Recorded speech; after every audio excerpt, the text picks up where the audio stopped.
No, no hi ha cap problema amb el so. Això és el que li passava al Silvestre fins que no va tenir un implant als 8 anys. I per això volem fer un projecte perquè el Silvestre pugui comunicar amb nosaltres.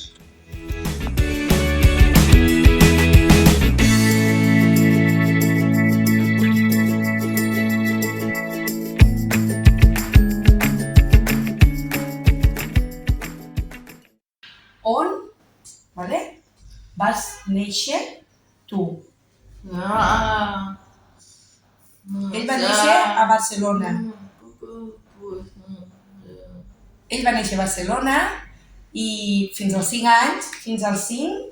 anys, el seu pare i la seva mare es van separar i llavors va venir a viure a Montbui, sí?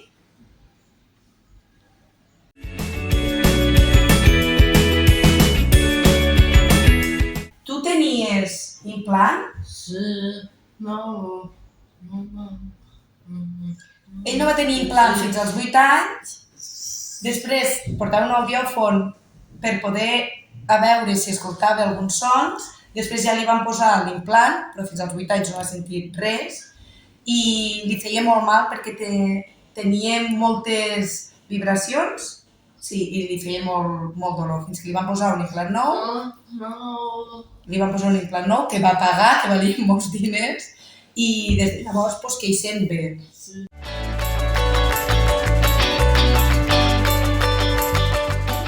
A tu t'agradaria tenir un mòbil per poder parlar amb els professors, amb tots?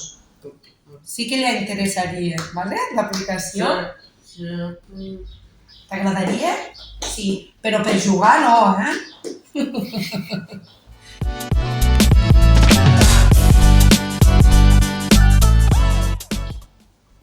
Què t'agrada a tu? Digueu allí, què t'agrada molt? M'agrada el que digueu. El vòlei. Li agrada molt. I vol ser jugador professional, per això t'agrada.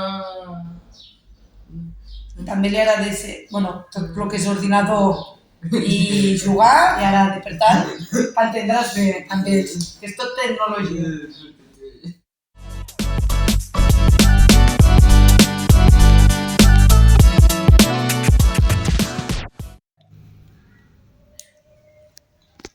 La idea de la nostra aplicació seria que hi haguessin diversos botons on quan tu cliquessis es dictés la teva petició, com per exemple en el lavabo preguntar si hi ha deures, si tens algun dubte.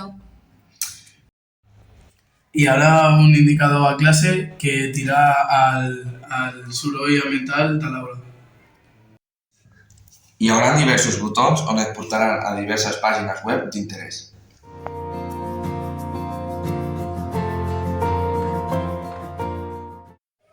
Al nostre centre tenim un alumnat nouvingut que no parla l'idioma.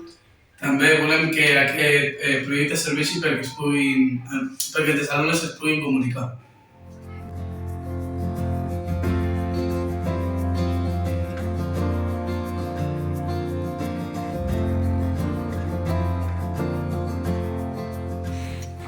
L'aula d'acollida serveix per l'alumnat nouvingut perquè aprengui l'idioma i sí que ens aniria bé alguna aplicació al principi, quan arriben al principi de tot, perquè ens poguéssim comunicar.